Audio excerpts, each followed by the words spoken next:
Hi everyone, welcome back to No Comment Podcast and episode 5 of the Watts Family Murder series. So I've been listening back to this series and I've only just realised that I've actually never introduced myself to you, so you must be like, who the hell is this woman? Let's start again. Hi everyone, welcome back to No Comment Podcast. I'm Nicole and I'm your host. Okay, so now that we're introduced, let's kick off with today's episode. We've arrived, finally, the final 2 episodes in the series. In today's episode, we're going to go back to August 13th, the morning of the murders, to Chris Watts' first confession and his arrest. Before we kick off today, I will say that today's episode will not focus on the murders and will look more at Chris's movements after he committed the senseless crime and his interviews with Agent Tammy Lee and Graham. Now, Tammy Lee, I can tell you, this lady is absolute fire, but more on that later. The next and final episode in this series will focus almost exclusively on the murders, as I wanted to do an entire episode on this to go through all the different theories of what took place that night. I was originally thinking of doing just one long episode, but honestly, I think it will just drag. And so this is what I think is the best way for me to deal with this part of the timeline. Before I jump in, I just want to say a massive thank you to everyone who has listened to this podcast on YouTube, Spotify, Apple, and other streaming platforms, and who has also followed and subscribed to my channel. To be honest, I'm really quite surprised by the reaction. I mean, obviously in a good way, but I just wanted to say a massive thank you. I've had some really, really great feedback, which has been complimentary, and also some stuff that's been really constructive and has helped me to learn and hopefully improve. So yeah, thanks guys, you're great. Oh yeah, okay, so seriously, last thing. I also just wanted to clear something up from the previous episode before I jump into the timeline. So I was contacted on Instagram by a listener who shared a post from Shanann on the 14th of June 2018, where she talks about buying a new crib as it was half off in a sale. So in the previous episode, I talked about Chris Watts speaking with Jennifer Lindstrom at the party on August 12th, when she asked him whether they need a cot, and he says that it's already sorted. I theorise he may have been saying this because in his mind, he knew he'd be killing Shanann in the coming hours and so wouldn't need a crib. It looks like on this occasion, Mr. Watts was actually telling the truth, and they did in fact have a crib for the baby, which adds another layer of devastation to this case. So a big thank you to that listener and for bringing this to my attention. Okay, let's go. August 13th. Shanann arrives home at 1:48 a.m., entering 2825 Saratoga Trail. According to the discovery documents and transcripts of the interviews with Chris in his initial confession, Shanann tried to make a purchase of hair care products at 2:30 a.m. on her mobile, but her credit card was declined. Now, there has been a fair bit of discussion around this piece of evidence, as Chris says he was not aware of this purchase and whether it happened. We know when she arrived home, she most likely went straight upstairs, as there was no movement downstairs picked up on the Vivint system, which was their security system, until 4:23 a.m. when Chris started his process of hiding his despicable crime. So maybe she arrived home, sat outside their room in the upstairs lounge for a bit, looking at her phone, trying to decompress following a long day of traveling. I'm not sure about you guys, but I'm definitely one for doing that. Even if it's really late and I need to be up early the next day, I just can't go straight to bed and go to sleep. I need to chill and just, reacclimate to the house. So she's chilling and scrolling, then tries to make the purchase and the card is declined. If this is correct, then Shanann was murdered at some point after 2:30 a.m., but most likely before 4:23 a.m. when someone came downstairs, triggering the security system. Or this purchase could potentially have been a standing order on her account, which is triggered automatically each month or every few months, or like an Amazon subscribe and save or something. In his second confession, the agents put this to Chris and asked whether he recalled her making this purchase or whether he recognized the name of the hair care company.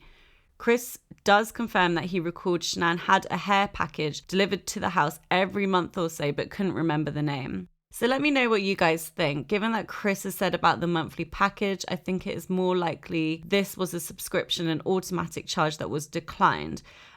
However, I'm going to circle back to this in the next episode when we look at the murders in depth. So as I said, at 4:23 a.m., it's most likely Chris who ventures downstairs. At 5:17 a.m., Chris is seen backing his truck into his driveway from where it was parked out on the street. In doing so, he triggers his neighbor, Nate Trinistic. I probably completely butchered that name, so I'm just going to call him Nate from this point onwards. Camera by backing into his driveway. We will go into much more detail about what exactly was captured on the camera later on in this episode, as Nate, who undoubtedly should have been immediately given a job with the FBI or Secret Service or something for his mad good detective skills, gathers everyone, including law enforcement, into his home to watch the CCTV to try and work out whether Shanann left the house after Chris left for work, which, of course, she didn't.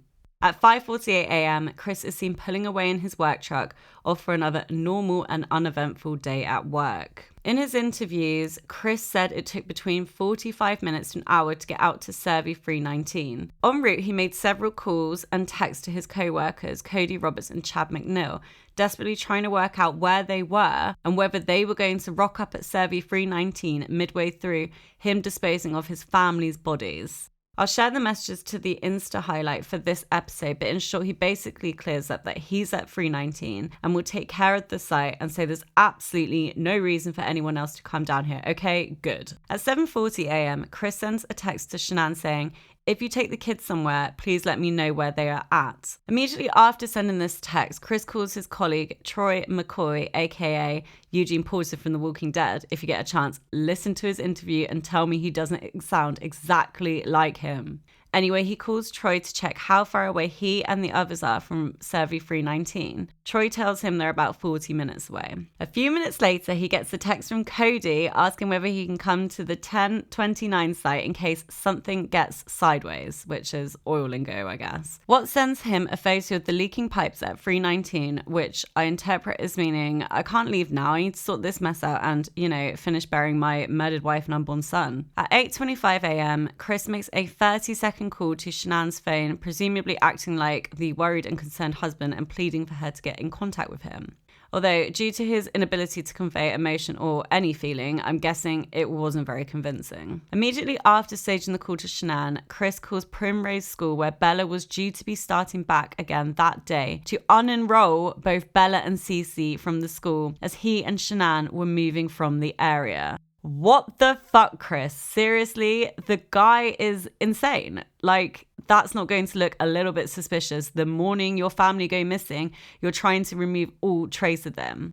Adding to the utter stupidity of this man, during the same call where he's saying, "Bye, hun, we're off," he asks whether his kids have arrived at school that day. The confused head, Shannon Mayer, checks the system and confirms they have not checked in that morning. Completely confused and concerned following her conversation with Chris, the head of Primrose School later reports Chris to law enforcement following the news breaking that Shanann and the kids are missing. 5 or so minutes later, Chad and Melissa Parrish arrive at Survey 319 to find Chris digging a hole in the ground near to where the pipe was leaking. Both recall he was in good spirits, chatting away about his weekend and telling them that the Rockies game was epic. Next, Troy turns up at the site and immediately notices that Chris's work truck was parked quite far away from the line he was working on, which was unusual because it was blocking the access to the wells and just seemed to be pointlessly far away, which made no sense considering the work that Chris was there to do. He would be going, backwards and forwards to fetch tools and whatever else he needed from his truck. Troy also noticed that he was wearing scruffy old clothes and boots, despite recently buying some new work boots, which he had been proudly showing off the previous week. When speaking with investigators in the coming days, his colleagues report that Chris wasn't acting out of sorts in particular, but that he did keep complaining about it being hot even though it was a cool morning. Yeah, committing a quadruple homicide, climbing up 2 20-feet tanks and digging a grave probably does leave you feeling a little bit flushed. They also mentioned that at one point, just before leaving the site, he just froze and was staring out over the field. We now know on reflection that he was most likely doing a final check of his wife's gravesite before hightailing it out of there. Continuing his list of the top 10 calls to make if you want to get caught committing a murder, he calls his realtor, Ann Meadows, to inform her that he and Shanann were getting divorced and that they therefore needed to put the house up for sale. At around 9:30 a.m, everyone leaves the 319 site and they all head out to 1029 to start work on that well. At 10:10 that morning, soon after arriving at the next oil site, Chris takes some time out to reflect on the morning's events and Googles the lyrics to the Metallica song Battery. I will post the most relevant lyrics to the Instagram highlight, but just to give you a flavour. Smashing through the boundaries, lunacy has found me. Cannot stop the battery. Pounding out aggression turns into obsession. Cannot kill the battery. Cannot kill the family. Battery is found in me. During his second confession to agents after he was convicted, Chris tells them that NK had texted him to ask him to look up the lyrics to the Metallica song, as she wanted to know what they meant. However, there is no evidence in the discovery documents that she texted him this, or that they even spoke on the phone around this time. The only activity shown is Chris Googling the lyrics. I don't think that NK prompted him to look into the lyrics.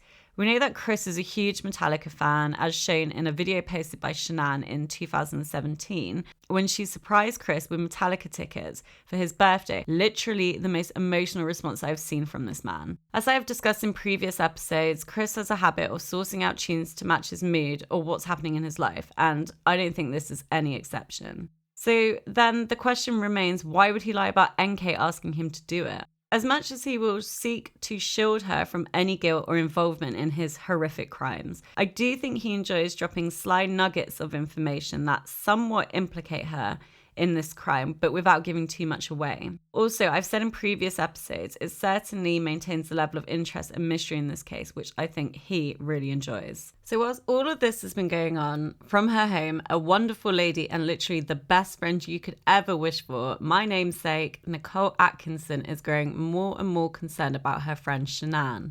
Since dropping her off home in the early hours, she has not heard from her, which was strange for Shanann, as she would always be up early doors posting on Facebook and messaging her Thrive team to motivate them for the day's work. But today, nothing. At 8:43 a.m, she texted Shanann asking how she was. At 8:55 a.m, she texted her again to see if she was okay, as she knew how upset she had been during their trip to Arizona over the state of her relationship with Chris. At 9:21 a.m, she texted her again to ask how her doctor appointment had gone, as she was scheduled to have a prenatal appointment at 9 a.m. that morning. Nichol then held off contacting her for a couple of hours, as she thought maybe she was busy or tired and didn't want to intrude too much. At around 10 a.m, Nichol heads out to view a house for their friend Cassie and her husband, as they're planning to relocate to Colorado. After the viewing, Nichol speaks with Cassie to update her on the house and to see whether she's spoken with Shanann. Cassie tells her that no, she hasn't spoken to her since yesterday. At 11:46 a.m, Nichol texts Shanann again to tell her she's very worried and that she's coming over to the house. Arriving at the Watts' house with her 16-year-old son, Nick, and her 2-year-old daughter, Nichol rings the doorbell and knocks on the door, but there's no answer.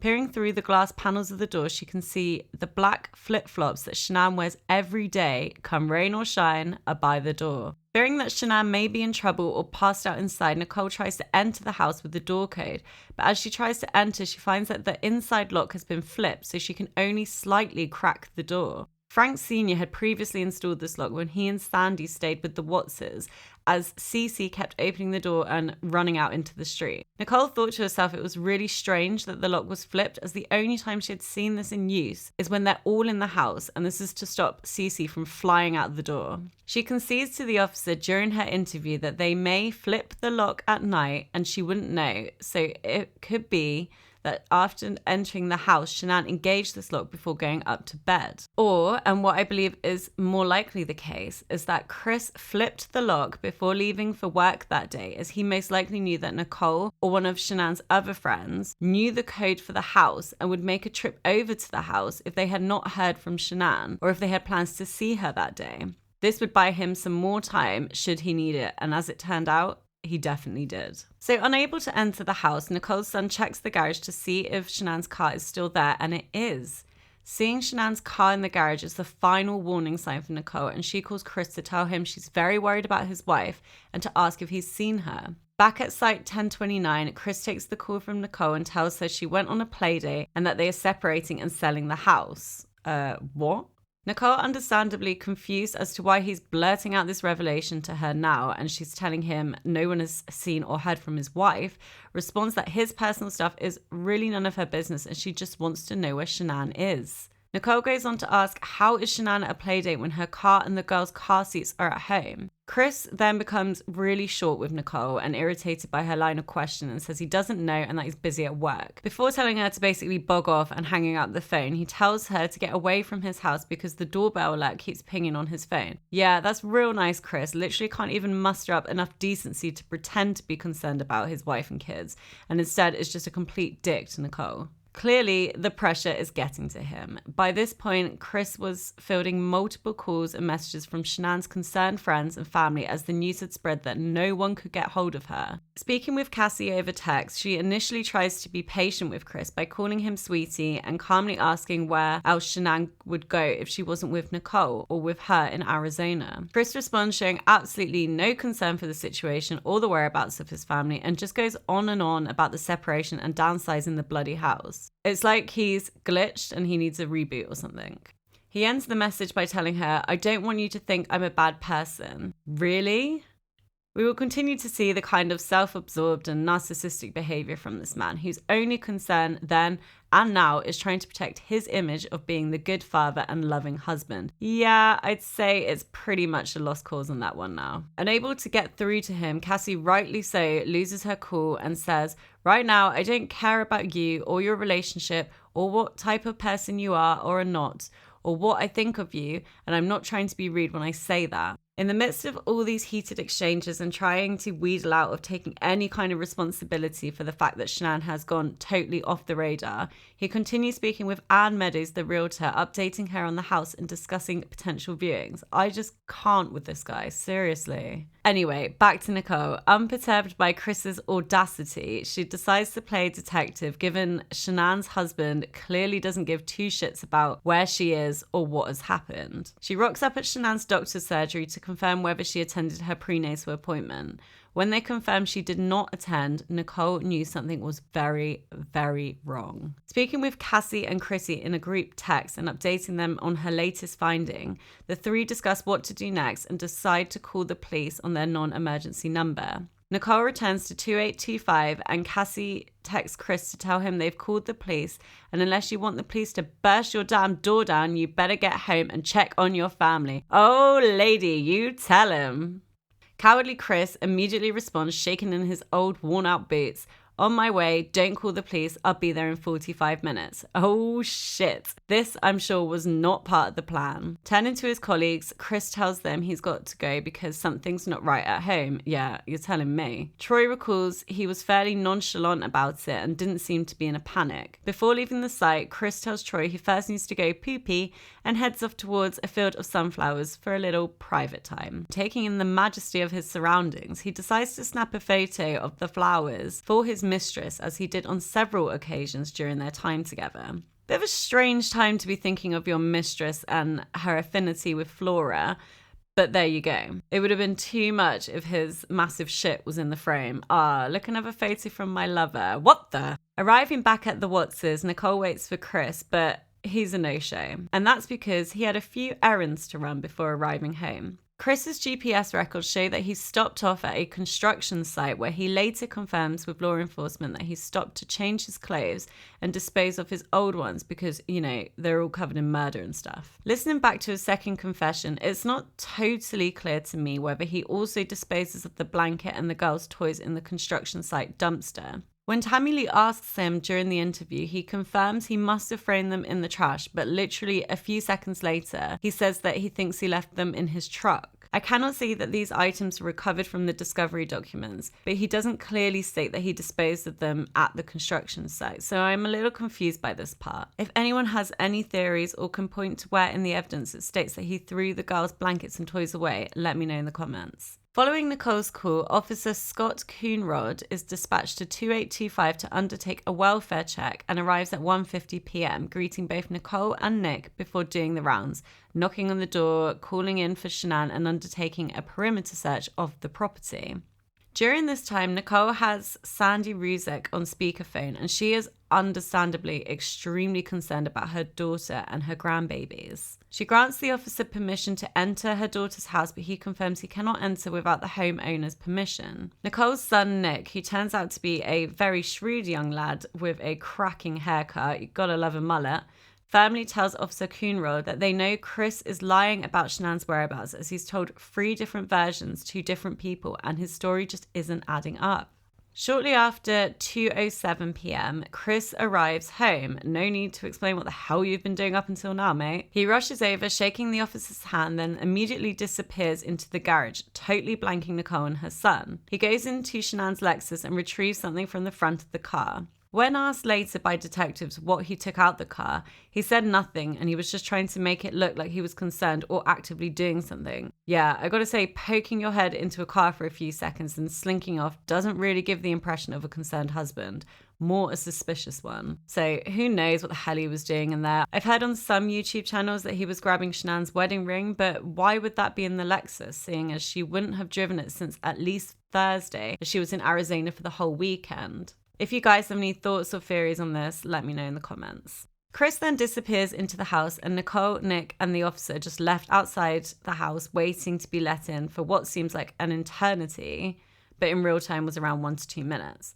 We now know that Chris was running around the house like a headless chicken to ensure that nothing incriminating was left out, likely stripping the bed off and throwing the sheets into the corner. Yeah, that's not suspicious at all. And stashing Shanann's phone down the side of the sofa upstairs. Finally, Chris opens the door and Nichol basically bulldozes her way in. It really is a brilliant moment. She isn't wasting any more time talking to this dum-dum. In she goes. Officer Coonrod, being, a man of the law, needs to get Chris's permission to enter the house and begins to look around. Chris is seen just sort of aimlessly pacing in and out of rooms. He tells Officer Coonrod that the girls' blankies are missing and that they don't go anywhere without them. Now, of course, we know how completely fucked up this observation is, as he tries to use the fact the blankies are missing to show that Shanann must have gone somewhere with them and taken the blankets. No words for the callousness of this man. How low can you go?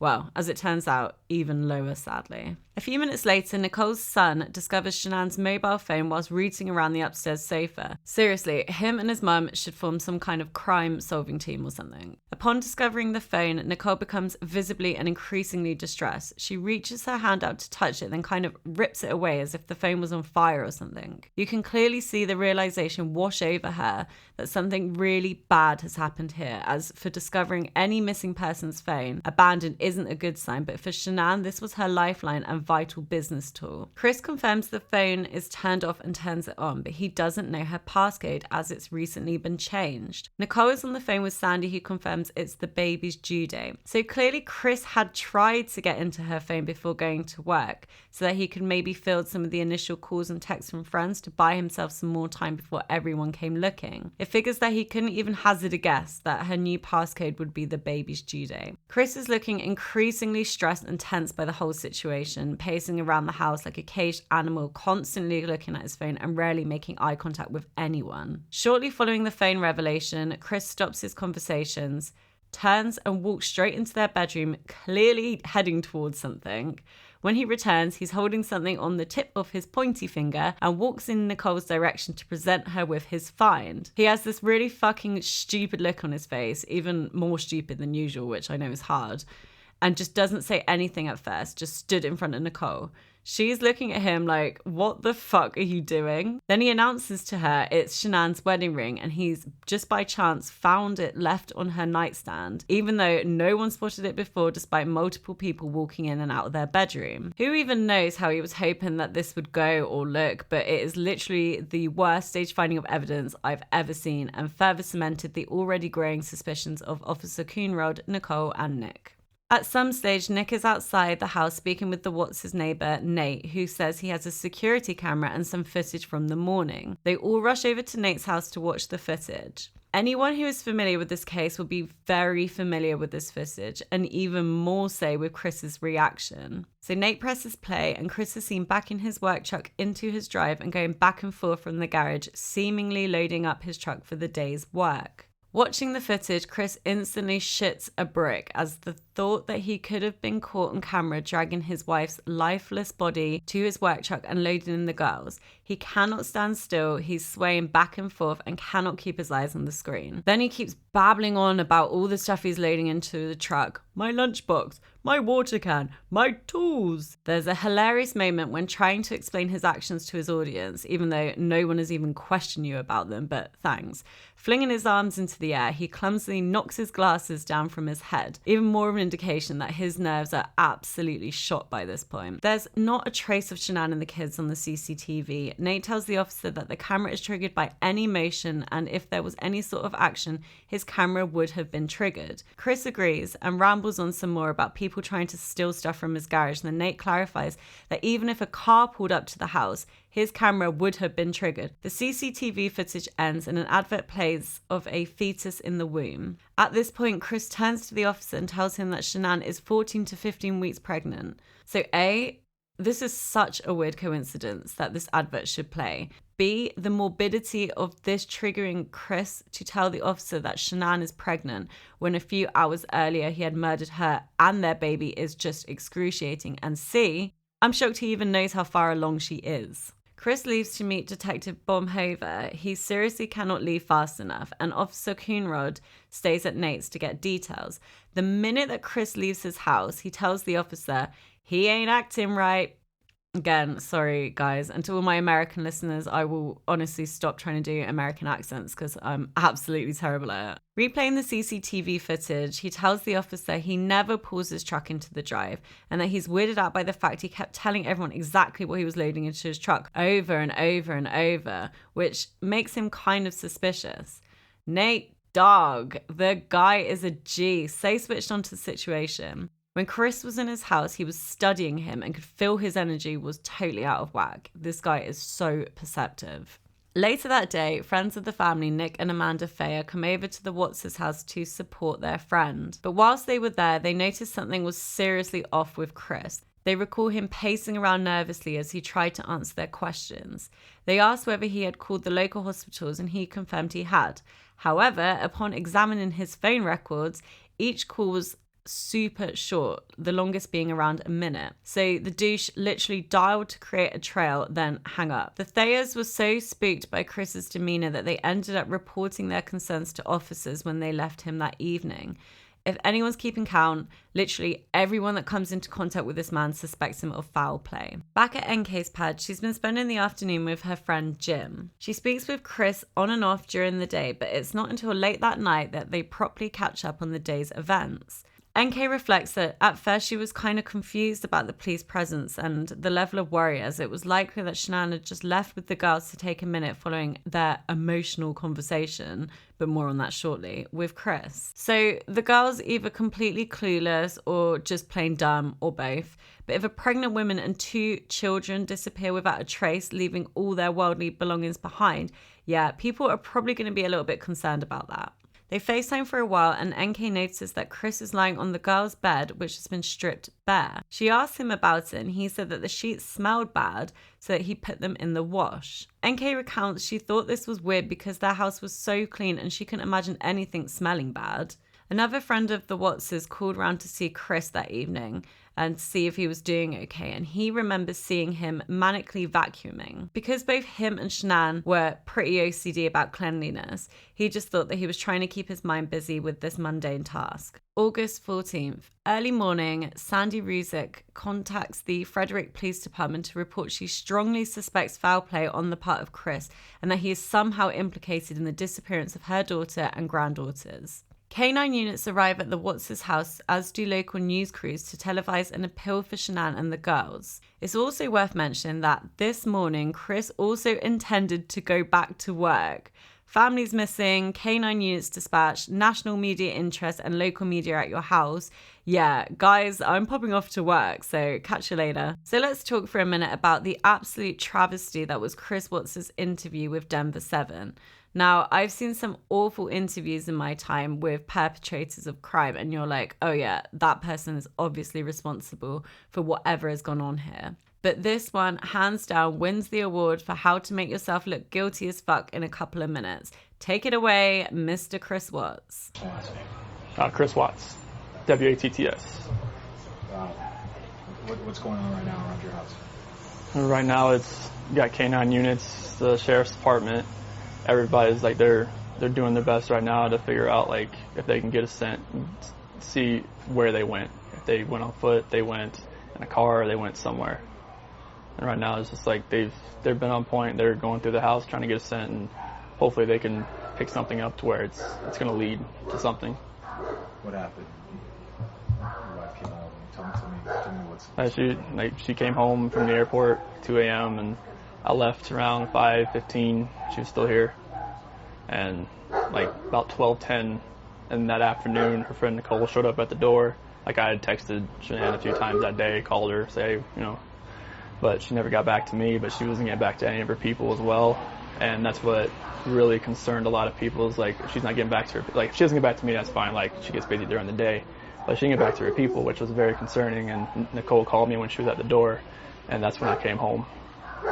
And then walked in the house, and nothing has vanished. Nothing was here. I mean, she wasn't here. The kids weren't here. Nobody was here. Do you think she just took off? Do you think... I mean, right now I don't even want to just like throw anything out there. Like, I hope that she's somewhere safe right now and with the kids. But I mean, could she just taken off? I don't know. But if somebody has her and they're not safe, like, I want them back now. Like that's what's in my head. Like, if they're safe right now, they're gonna come back. But if they're not safe right now, that's the not knowing part. Like, if they're not safe, last night I had every light in the house on. I was hoping that I would just ran over by the kids running in the door and just like barrel rushing me, but it didn't happen. And it was just a traumatic night trying to be here. This might be a tough question, but did you guys get into an argument before she left? It wasn't like an argument. We had an emotional conversation, but I'll leave it at that. But I just want them back. I just want them to come back. And if they're not safe right now, that's what's tearing me apart. Because if they are safe, they're coming back. But if they're not, this has got to stop. Like, somebody has to come forward. My last question: if your wife can see this, if she can watch these, what would you like to tell your wife and your kids? Shanann, Bella, Celeste, if you're out there, just come back. Like, if somebody has her, just please bring her back. I need to see everybody. I need to see everybody again. This house is not complete without anybody here. Please bring her back. Jeez Louise, this guy is shit at lying. If they're safe right now, they're going to come back. But if they're not safe right now, that's the not knowing part. Riddle me that. What the fuck are you talking about? I had every light in the house on. Great plan, Chris. Like a light beacon to get them home safely. I think Shanann knows where her fucking house is. How the hell is that going to help? Then, of course, the admission of having an emotional conversation. Not an argument, mind. Moving on. So the K9 units are dispatched to conduct a search of 2825 Saratoga Trail.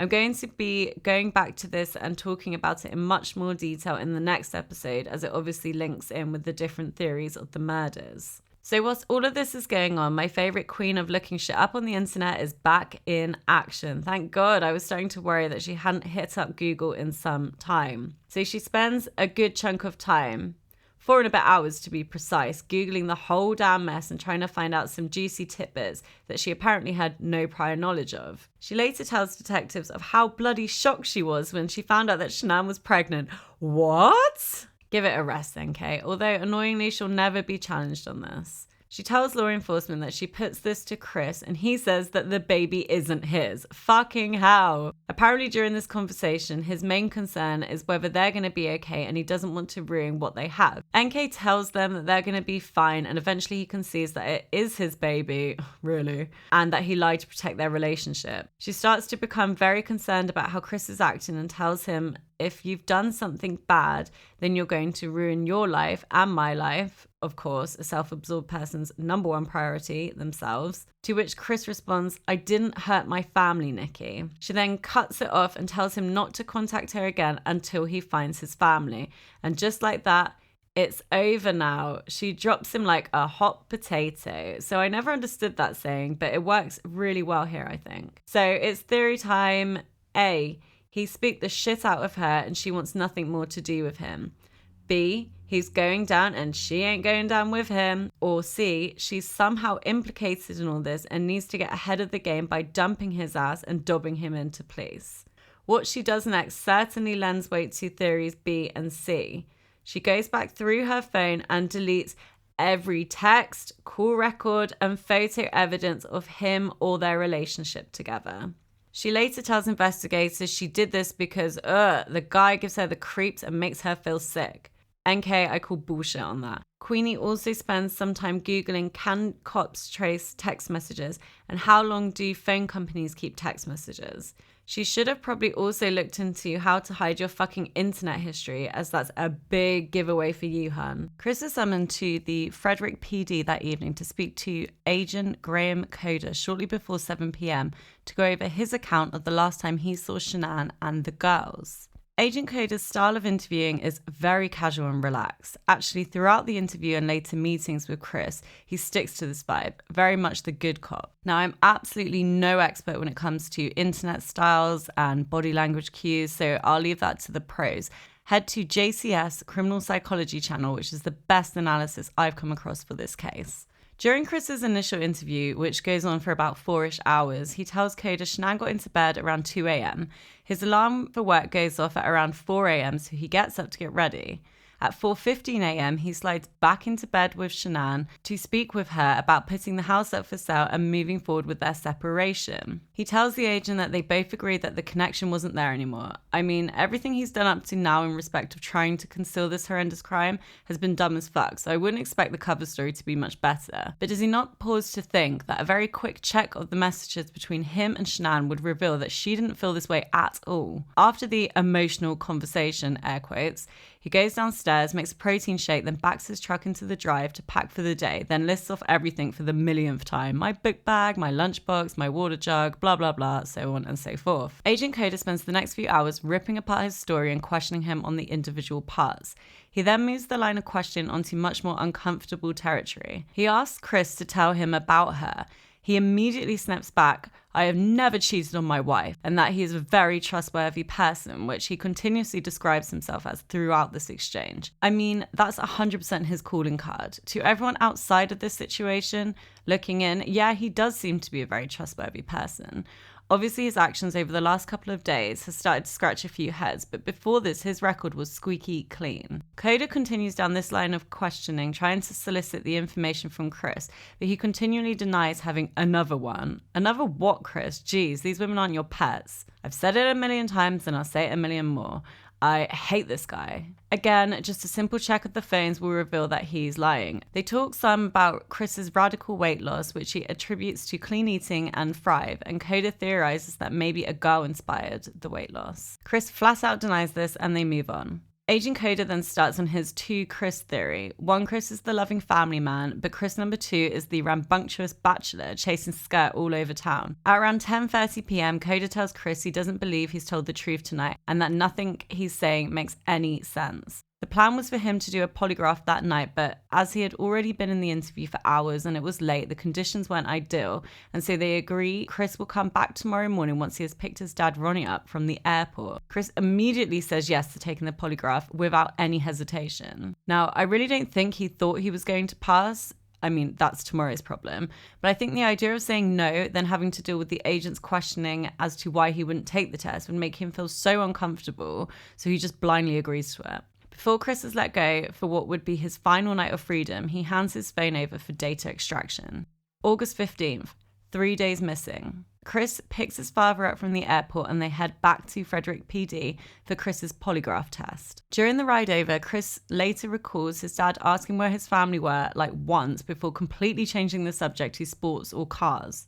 Back at the station, Agent Tammy Lee is preparing for Chris's arrival to take the polygraph. The evening before, during the extraction of Chris's phone, they crack the secret calculator app and discover his treasure trove of NK nudie photos. That morning, the department also received a call from Anna Darko to report that his work emails show that he was having an affair with a co-worker. And August 15th is also the day that NK first comes forward to speak with FBI to disclose her relationship with Watts. So as part of my Patreon offering, I'm going to do a breakdown of NK's full interview when she goes into Frederick PD, which is actually her second interview. And I'll be doing commentary over the top, discussing more about what she reveals and what part she played in this. Anyway, so they now know about the affair and that Chris has been dishonest with them. On arrival, Tammy Lee is super nice and accommodating to Chris, again head to JCS for an in-depth analysis of her style, but I will say the girl's got poker face. She is an absolute boss lady. Seriously, if I could act with a shred of her coolness and professionalism, I'd be absolutely crushing it. Before the polygraph kicks off, they have a long old chat about everything Watts related, going back to how he met Shanann, their relationship and their marriage, conceiving their children, and as it turns out, they had a lot of issues trying to conceive both girls, and Shanann had hormonal treatment to aid the process. Just thinking of the effort she put in to bring these beautiful children into the world, and the haste in which he obliterated their little lives makes me sick to my stomach. The polygraph test kicks off and consists of the following questions directly relating to Shanann and the girl's disappearance. In regards to Shanann's disappearance, do you intend to answer the following questions truthfully? Did you physically cause Shanann's disappearance? Are you lying about the last time you saw Shanann? Do you know where Shanann is now? After completing the test, Agent Lee leaves Chris alone in the room so she can go and score it. Alone in that room for some time, Chris, who is obviously aware of the presence of a camera and recording audio equipment, takes his phone out to look through photos and videos of the children he so callously murdered just a few days before. You are the biggest piece of shit in the universe, period. At the same time, the search efforts for the missing family are ramped up as detectives attend the Survey 319 site and a drone is released over the area to see whether they can find any evidence. Back at the Watts' house, a detailed search of the property was underway and officers identified a bedsheet in the trash can. Just wow. They also find the book Shanann ordered for Chris in the bin, not even opened. Very soon after the drone is launched, they spot a discarded bedsheet at the site, which is quickly verified as matching the one that was found in Watts' trash can. They also identify a rectangular patch of ground that looks like it could have been recently dug up then covered back over, and a broken rake head and 2 bin bags. So Chris, when you stopped to take a cursory glance back over 319 before leaving, did you not happen to notice any of these massively incriminating items just left out? Completely clueless. Back at Frederick PD, Tammy Lee re-enters the interrogation room with Coda to drop the inevitable bomb on Chris. There's a completely different energy coming from Agent Lee now. The intensity is literally palpable as she takes a seat opposite Chris and tells him, so it was completely clear that you were not honest during the testing, and I think you already knew that. You did not pass the polygraph test. During an Oxygen documentary interview, Agent Lee advises that a truth teller would generally score around grade 2 or higher on the test. Chris Watts scored a negative 18. Stumbling around his words like a naughty schoolboy who's just been caught out doing something bad, and actually Lee uses a very similar analogy of a child drawing on the wall and getting caught out, which I think totally sums up Watts. He promises he didn't lie. Coda tells him to stop and take a breath, which obviously he immediately does because he's got one setting that's just to follow instructions given to him by whoever is in his company at any given point. Lee tells him that she can see on his face that he wants to tell them what happened to his wife and daughters and that this is where the rubber meets the road. It's truth time, Christopher. He keeps on for a while. He doesn't know where they're at, just using this distancing and impersonal language wherever possible. But as Coda continually tries to push, he suddenly blurts out, I cheated on her. I'm not proud of it. He's let this bit of information slip as, relative to murdering your entire family, it's a fairly innocuous detail and he needs to give them something. Coda tells Chris they know about the affair with NK. Obviously shocked and not expecting to hear this, Chris goes on about how she took his breath away and that she's a really great person and he doesn't want her to get involved in all of this. Oh my god, oh my god, oh my god, I just can't. This is literally the most lit he's been so far. The highest level of emotion shown because his mistress may be inconvenienced by the mess he's created. 2 words for you, massive twat. Chris then proceeds to try and use concealing this information as a reason to why he failed the polygraph test. Nope, Agent Lee isn't having any of that, as both agents remind him he wasn't asked about his affair with NK because they already knew about it. Stumbling over his words some more, Tammy tells him the polygraph just doesn't work like that, and so he's going to have to try harder to cook up another excuse to get out of this mess. Tammy trying to somehow appeal to his emotions and conscience, babes, that is a lost cause. Shows him a photo of Bella and Cece and asks why in 2 days he hasn't shed a tear over them, telling him it's weird. She then asks if there was an accident of some kind and that they could work with that. Chris continues to say that there was no accident, or if there was, he doesn't know anything about it. After some time of rolling through the interrogation handbook on how to get a person to crack, Tammy asks whether Shanann did something to the girls and he had to cover it up. Chris starts, "No, I don't know." Light bulb moment, you can literally hear the tone of his voice change on hearing this potential defense that he could use. Sensing this is their best angle, both agents continue down this line of questioning of Shanann doing something terrible to the girls and Chris cleaning it up. For a while, he continues with a resolute denial of him doing anything. "I did not do anything to those kids," but starts letting up that it may be possible Shanann did something, but of course, he has no knowledge of it. He again tells agents that he doesn't want NK involved in the news or anything because she can't do that. Tammy Lee starts off again about Shanann doing something to the girls and tells him chicks are crazy before Chris cuts her off by whimpering he wants to speak with his daddy. Now, I'm definitely not the biggest fan of the Watts' family as a whole, as I'm sure you can imagine. I mean, I don't really have an opinion about his sister. I don't know anything about her. But his mum, Cindy, is just the worst kind of person on account of her whole victim-blaming routine that she insisted on playing, even though it's blatantly obvious to anyone with a single brain cell that her son is a cold-ass killing machine.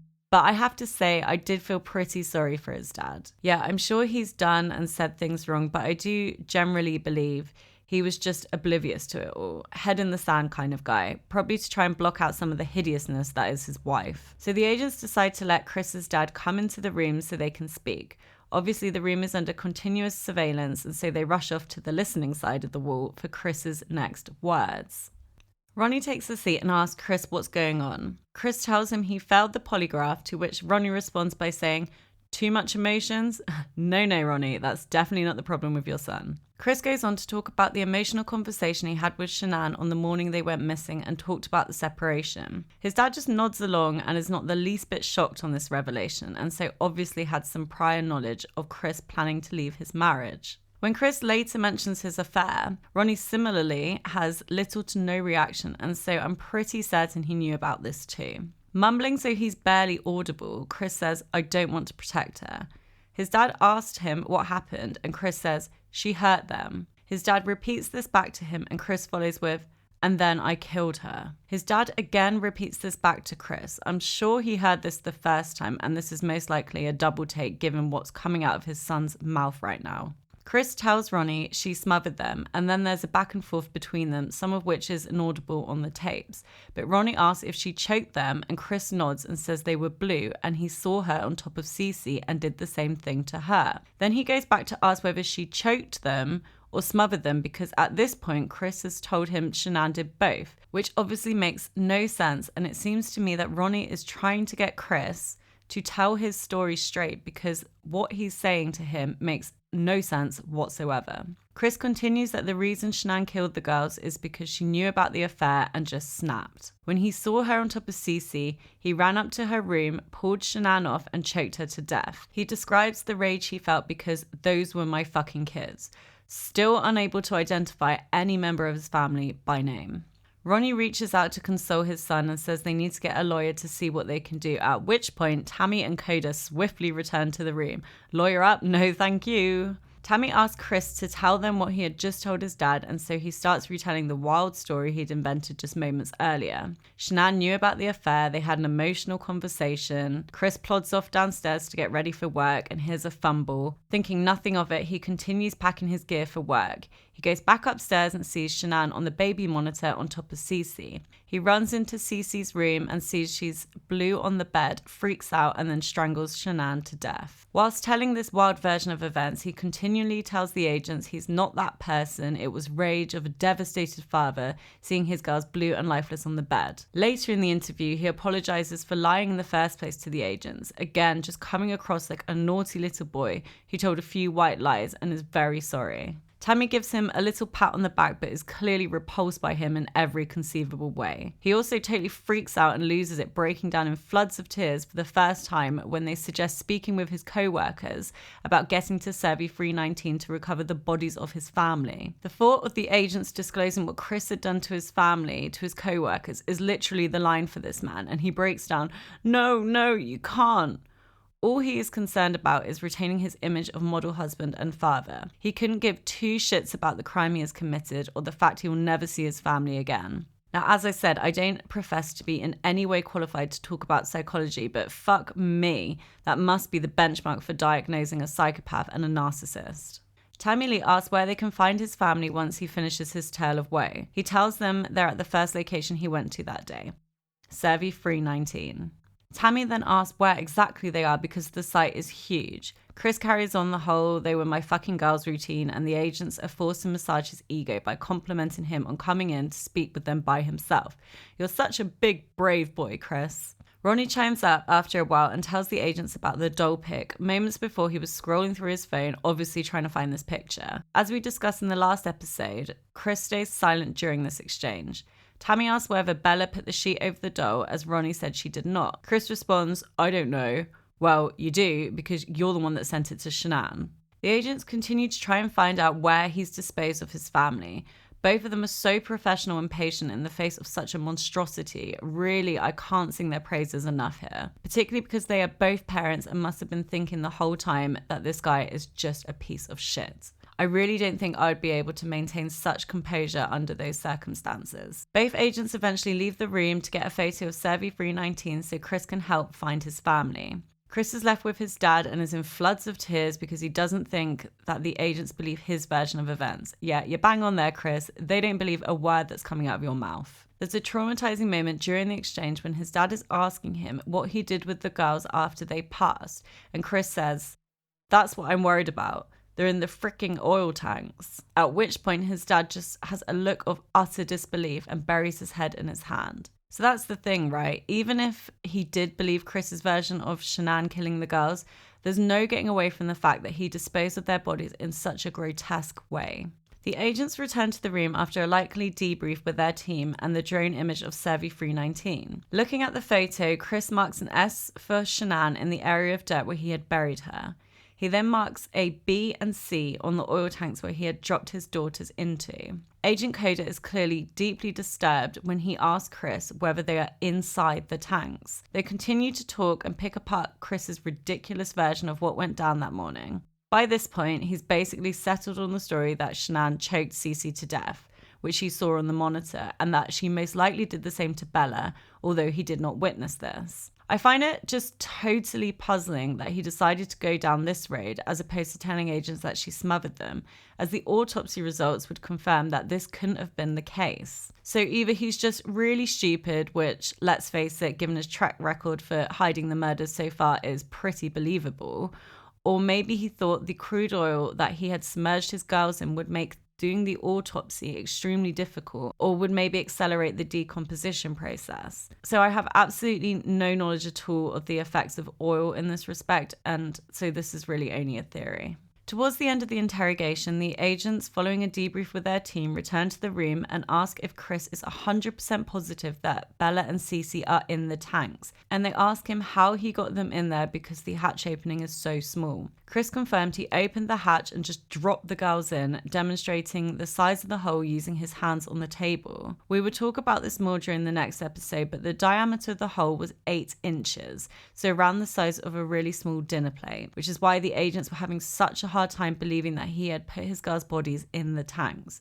Just horrifying. He then tells the agents that the tank Bella was in seemed emptier because of the noise she made when he dropped her lifeless body in the tank. There are no words to describe the level of inhumanity of this man. The agents leave and Chris's dad returns to say goodbye to his son and discuss the arrangements for a lawyer. Next, the arresting officer comes in to arrest Chris and take him in for detainment. We last see him being marched to the booking desk in his flip-flops, which, let's face it, really is a great moment. So let's stop there. Wow, this is a really long episode. I hope you guys managed to hold on to the end. I realize there's a lot more to cover following his arrest, with recovering Shanann, Bella and Cece and everything that went on with the plea deal and his sentencing hearing, and I will touch on this in the next episode. So thanks for listening, guys. If you like this podcast, please do follow me on Instagram or Twitter at NoCommentPod, where I'll be posting the highlights relevant to this episode and other bits related to the cases I cover. I also have a Patreon page, which I'll link in the description. I am in the process of creating some exclusive bits for Patreon users. If you check out my short video on YouTube or on my Patreon page, this has details of the upcoming content. Have a great week, everyone. Until next time.